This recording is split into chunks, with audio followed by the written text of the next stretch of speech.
Are you desperately trying to win a grant for your nonprofit? Here are 5 things you must have if you want to write that grant and win that grant. I'm Tiffany with Boss on a Budget. I teach people how to start nonprofits and how to raise money from the ground up. So if you don't know what you're doing and you're completely new to this, make sure you follow my channel because I drop videos every single week. Here are 5 things you must do if you want to win that next grant. Number 5 is a little controversial, but stick with me on it. The first thing you got to do is know what the actual grant is going to be used for. A lot of people, especially when they're new to the nonprofit space, just know they need a grant. So without really thinking through the details of it, you just are like, I need a grant. You're not sure what it's for. You're not sure how it's going to be spent. And a lot of people who are new to this just think, well, I'll just spend it whenever it comes, without realizing you first have to tell a funder how you're going to spend their money and then they send it to you. It's not like you just write something, they bless you with it, and then you figure out what to do. So the very first thing you have to decide is, how will these grant funds be used? Within your budget, where is the best place to use these grant funds? And this is really important when we talk about having a mix of funds, right? Because most grants are restrictive. You're only going to be able to use them on certain activities. So it's really wise for you to figure out what those activities are so you can designate grant funding for that. And then the other activities that you still need to be financed, you can pay for through other means. For example, there are some grant funders who will not pay salaries and they'll only pay for materials. So if you know you still need people to run your programs, then you may be doing a large scale campaign in the year to help cover salaries for a certain quarter or for the rest of the year. And then the grant funding will be used for your materials and other program expenses. Or you find a different grant that will cover staffing. But do you get what I'm saying? So the point is, you just got to know what you're using it for, and just know that in most circumstances, you can't just use it for whatever you want. Here's the second thing you got to do. You have to know the funder. A lot of people have an upside down strategy when it comes to grants, and I teach about this all the time. I actually talked about this in my grants masterclass, where I broke down from A to Z how to find grants, how to write grants, how to organize yourself. If you want that, just comment grant masterclass below and I'll send you the link to purchase it. But people have an upside down strategy. So basically, they're looking for the next grant instead of looking for the next funder. When you are doing grant writing or any kind of fundraising, you are looking to build deep relationships, connections with the people who are funding you. And the first step to developing a relationship is getting to know the person you want to be in relationship with. And it's no different when you're looking for grant funding. So understand what the funder likes. What do they fund? Where do they fund? What kind of organizations do they typically fund? What amounts do they typically give? All that information is really important, because if you come across a grant and you're only looking at the grant, right? You are looking at it from your perspective and saying, well, I need $5,000, so I'm just going to write for what I need.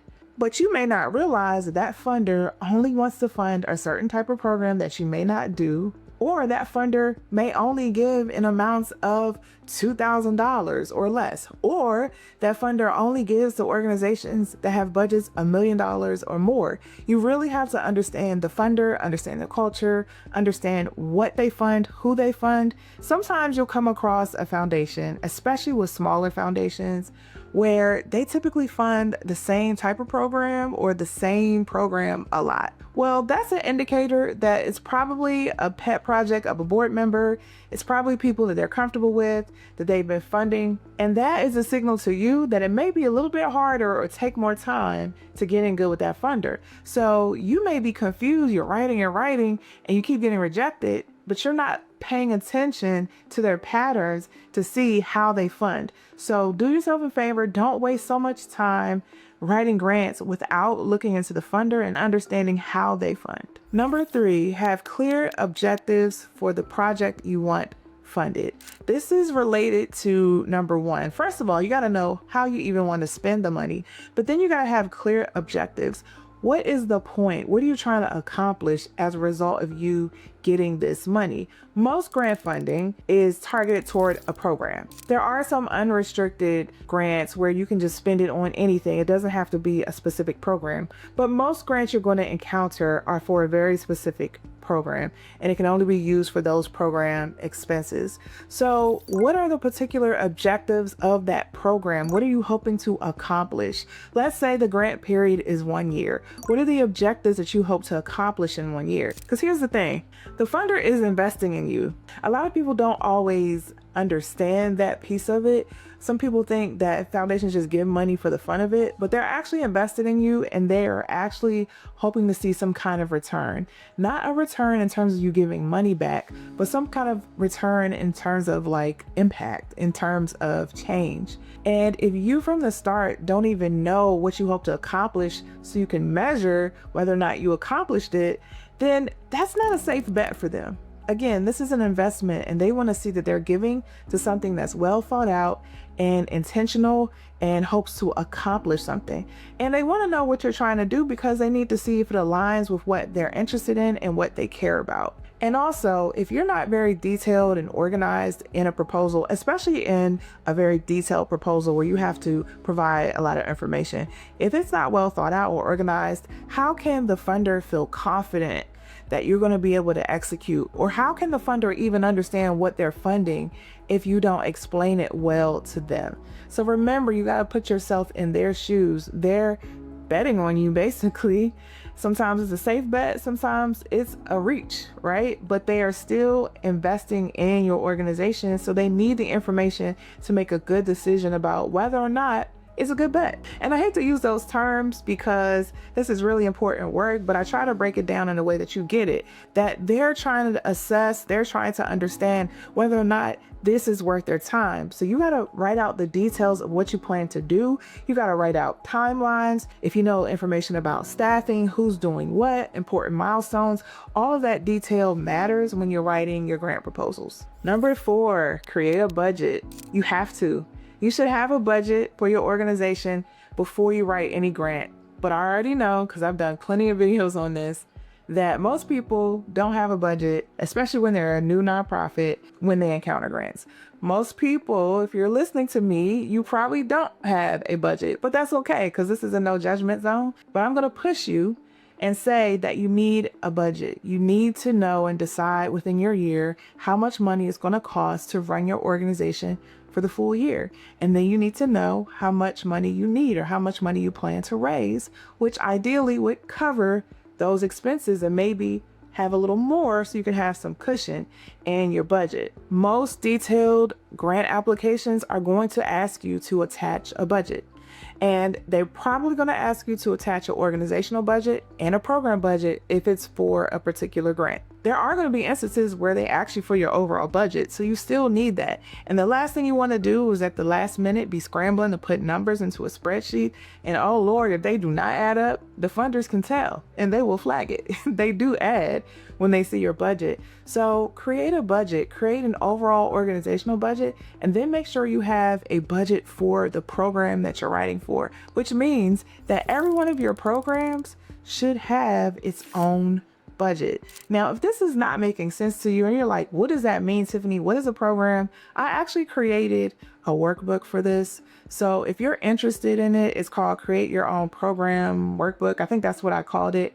Just comment program workbook below. I'll send that to you. But also I have a business bundle which goes over all of that. So when you see that, you'll understand what a program is. You'll understand how to create a program, and it'll talk about the importance of having a budget for that program. When you're asking for money for a program, you got to have a budget. And in a lot of circumstances, they're going to want you to put that budget into their template or something that makes sense to them. They may even have their own categories. So you may have to shift that budget for a grant. You may have an established program budget, but to fit the grant's requirements, you may have to move some stuff around and it may look a little different, which is why you need to start with your actual budget first and then work with the massage and do what you need to do in order to submit it for that grant. And finally, number 5, and this is especially for you nonprofit founders, especially if you're new or you're small, you have to write. Some people are like, oh no, Tiffany, whatever, I'm not doing it. I can't stand writing. I'm not a very organized writer.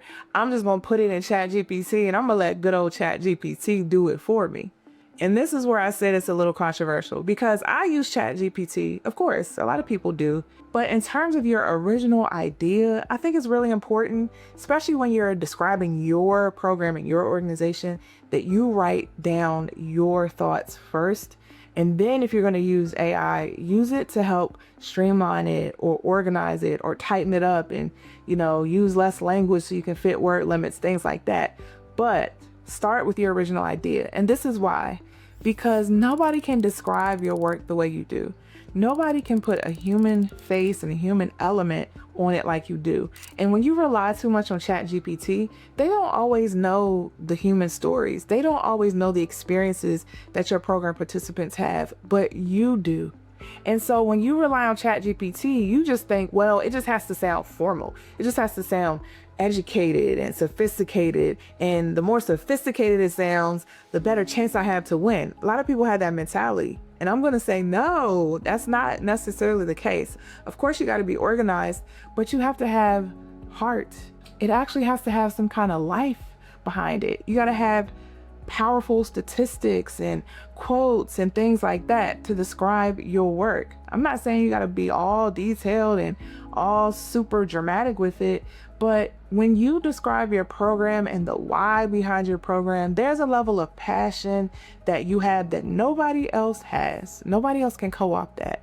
And it's really important for you, especially in the beginning, to write your own grants first, so you can get comfortable with talking about the why behind your work, because that's the point. The point isn't for you to describe your program everywhere you go. This is what we do. This is what we do. The point is to hone in on the why, to get people to care about that. The point is to build a vision around what you want to do and get people excited and hopeful around what you hope to change and be different. The point is not, oh, let me sound as sophisticated and buttoned up as possible so people trust me and think I'm credible. You think that makes you look credible. It just makes you look stiff and inauthentic. So I'm going to push back and say, write. You need to write, even if it's messy. Write your thoughts down, even if it's not complete sentences.